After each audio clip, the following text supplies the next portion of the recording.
অন্যান্য এলাকার তুলনায় রংপুরে আইন শৃঙ্খলা পরিস্থিতি কম্পারেটিভলি একটু ভালো, বাট আরও ভালো হওয়ার প্রয়োজন রয়ে গেছে।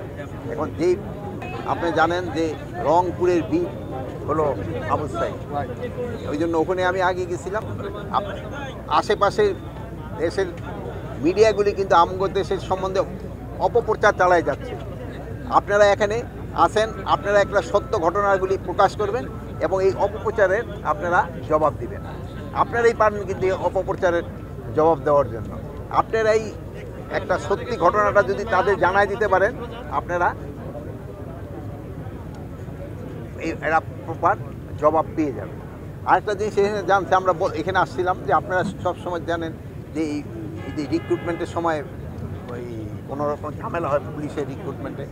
এবার এইটার ক্ষেত্রে আমার মনে হয় না কোনো রকমের এইচআই বা এই যে পুলিশ কনস্টেবল নিয়োগে কোনো ধরনের দুর্নীতি হয়েছে। যদি কোনো রকমের দুর্নীতি হয়ে থাকে আপনারা আমাদের জানাবেন, আমরা এটার এগেনস্টে অবশ্যই ব্যবস্থা নেব। এখানে যদি আমিও যদি নিজে কোথাও ইনভলভ থাকি আপনারা জানাবেন। আমারও যদি কোনো দুর্নীতি আমি করে থাকি আপনি অবশ্যই বলবেন। কিন্তু যেই ঘটনা ঘটে নাই ওইগুলি সম্বন্ধে লিখলে অনেক সময় আমরা বিব্রতকর হই এবং অন্যান্য পার্শ্ববর্তী দেশ এটা একটা সুবিধা পেয়ে যায়। এই জন্য আপনার সত্যি ঘটনাগুলি বলবেন।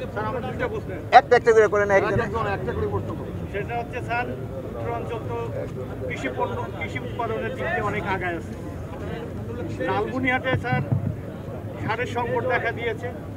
এখানে বীজের অনেক দাম, যে বীজগুলো পাওয়া যাচ্ছে সেগুলো নকল এবং কৃষকদের। তারপরে এখানে এখন আমাদের আইন শৃঙ্খলা কমিটির একটা মিটিং ছিল, ওই ব্যাপারে আমরা এখানে আলোচনা করছি। আইন শৃঙ্খলা যেটা পরিস্থিতি এটা বলতে পারেন মোটামুটি সন্তোষজনক, বাট এটা আরও ভালোর দিকে নিতে হবে। এই জন্য একটা আমাদের এখানে দিক নির্দেশনা দেওয়া হয়েছে।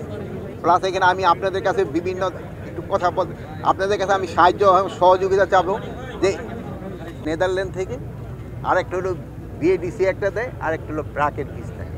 এর ভিতরে হলো নেদারল্যান্ডের থেকে যে বীজটা আছে এটা হলো সবচেয়ে ভালো বীজ। গত বছর আমরা 3000 টনের উপরে বীজ আনছিলাম, এবারও প্রায় ওই পরিমাণে বীজ আরও একটু বেশি বীজই আনা হবে। তারপরে হলো ব্রাকের বীজটাও ভালো। আর তারপরে হলো বিএডিসির বীজ হলো টন হলো 24 টাকা করে, কিন্তু অনেক জায়গায় হয়তো একটু বেশি দামে তারা বিক্রি করতেছে। এই জন্য আমরা ইনস্ট্রাকশন দিচ্ছি এটা মোবাইল কোড করে তাকে শাস্তির হাতে আনা। এক সময় যে বললেন যে রংপুরে এই এলাকার ছিল মঙ্গলা, এইটা কিন্তু এখন সারপ্লাস এলাকা। এই আগে বলেও আমরা বলতাম যে বরিশাল হলো সবচেয়ে বেশি হয়, কিন্তু না, এখন হলো আমাদের এই বেল্টে হলো সবচেয়ে বেশি হয়। রংপুর, দিনাজপুর, রাজশাহী এই বেল্টে আল্লাহ দিলে মাশাআল্লাহ প্রচুর ধান হয়েছে। অন্যান্য বেল্টে ধরো একটু বন্যায় ক্ষয়ক্ষতি হয়েছে। আমার মনে হয় এখানে ভালো হয়েছে, খুবই ভালো হয়েছে। আর আপনি যেটা বললেন সারের কোনো ধরনের সংকট নেই। যদি এখানে আপনার যদি কোথাও সংকট হয়ে থাকে, এখানে ডিসি সাহেব, কমিশনার সাহেব আছে, ওনারা তো ওই সারের ইসে আপনারা ওনাকে নলেজ আনেন এবং তাদের এগেনস্টে অ্যাকশন নেওয়া হবে। কোনো ধরনের সারের কোনো ধরনের সংকট নেই। আর বীজের ক্ষেত্রে এই যে ধরেন যে আলু বীজ আর ধান বীজ তো আমাদের কৃষকের নিজেরই তো রাখে, ওই বীজটা তো তাদের নিজেরই কাছে। আর এই বিএডিসিতে দেবে এটা কিন্তু খুব কম। আর আপনার যে আলু বীজটা যেটা আসতেছে বিদেশ থেকে, এইটা হলো আগামীবার ইসের জন্য আর রাখাটা। আর হয়েছে কি, হ্যাঁ এইবার কিন্তু আপনারা খেয়াল করবেন কৃষক কিন্তু আলুতে গত 7-8 বছর যাবৎ লস খাইছে। এই গত দুই বছর যাবৎ কিন্তু শুধু তারা কিন্তু তারা একটু প্রফিট করতেছে। এর আগে কিন্তু লসই খাইছে তারা। সেই সময় কিন্তু আমরা সবাই তাদের পাশে দাঁড়িয়ে এই 2 বছর লাভ করে কিন্তু তারা আবার লাভের পরিমাণটা খুব বেশি বাড়াই দিছে। কিন্তু এই টাকাটা আমি চাচ্ছি যে কৃষকের হাতে যদি যাইতো সবচেয়ে লাভবান হইতো, বাট এটা কৃষকের হাতে না যাইতো মধ্যস্বত্বভোগী এবং অন্যান্য বড় লোকের হাতে চলে যাচ্ছে। এটা যেন না যায় এই ব্যবস্থা আমি আপনাদের অনুরোধ করব, আপনারা এই থেকে সাহায্য। 21শে আগস্ট গ্রেনেড হামলা মামলা নিয়মতান্ত্রিক উপায়ে না চলার কারণে বাতিল করা হয়েছে, একই সাথে সব আসামিকে খালাস দেওয়া হয়েছে, কিন্তু হামলার যে সহযোগিতা করবেন এখানে কোনো আতঙ্ক নেই। এখানে কিছু জায়গায় ওরা এখনো বলতেছে যেটা যে ওদের যে ইলেকশন হয়েছে, আপনারা জানেন ইলেকশনের সময় আমরাও কিন্তু বিজেপি বর্ডার থেকে সরাই নিয়ে আর কি ওইগুলি তারা কিন্তু রিডিপ্লয়মেন্ট হচ্ছে। কোনো ধরনের আতঙ্কের কোনো কারণেই নেই। আমরা সব সময় প্রস্তুত আছি যে কোনো পরিস্থিতি মোকাবেলা করার জন্য। বরেন্দ্র একটা অফিস আমাদের এখানে, বরেন্দ্র মানে পানি উন্নয়ন বোর্ড এবং বরেন্দ্র আমাদের সেচের কাজগুলো করে। তা বরেন্দ্রে একজন প্রকল্প পরিচালক আছেন হাবিবুর রহমান নাম, তিনি 13 বছর থেকে রংপুরে কিভাবে আসছেন এই বিষয়টা একটু আপনার নলেজে আচ্ছা বরেন্দ্র একটা আমি হয়তো পার্টিকুলার একটা নাম কিভাবে আছে আমি হয়তো এখন যেহেতু একটা নাম বললেন আমি হয়তো এসে মনির একটু লেখা নিও।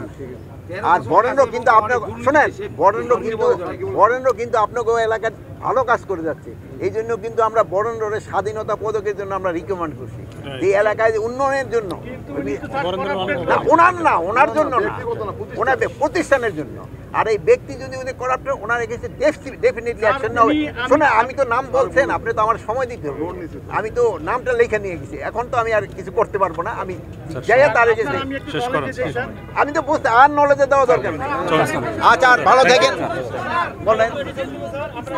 বর্তমান সময়ে দেখা যাচ্ছে যে মানুষ উত্তরাঞ্চলে যেহেতু আপনি এসেছেন, তো যেহেতু পুলিশ যেহেতু এখনো ভালোভাবে কাজ করছে না, তো সীমান্তে কিন্তু আসলে সীমান্ত জেলাগুলো ট্রাকগুলো কিন্তু বেশি আসছে স্যার রংপুরে। জেলাগুলোতে মাদক ভাগ খাবার এটার প্রতি আমি এই জন্য আমি এটা অস্বীকার করবো না, যেহেতু মাদক আপনাদের সবাই সহযোগিতা নেওয়া এটাকে একেবারে সমূলে বিনষ্ট করতে হবে, তা না হলে আমাদের আমাদের আমাদের ভবিষ্যৎ কিন্তু একেবারেই নষ্ট হয়ে যাবে।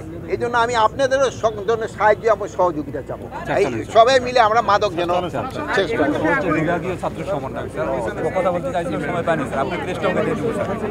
বিচারটা কিন্তু আমার হাতে না, বিচারটা হলো বিচারকদের হাতে। এই প্রশ্নটা আমারে করলে তো আমি বলতে পারবো না, বিচারকরা যেন ন্যায় বিচার করে আমরা সবাই বলবো। ভারতীয় মিডিয়ায় দেখা যাচ্ছে সীমান্তে ভারতীয় সীমান্তরক্ষী বাহিনী বিএসএফ মোতায়েন করা হয়েছে,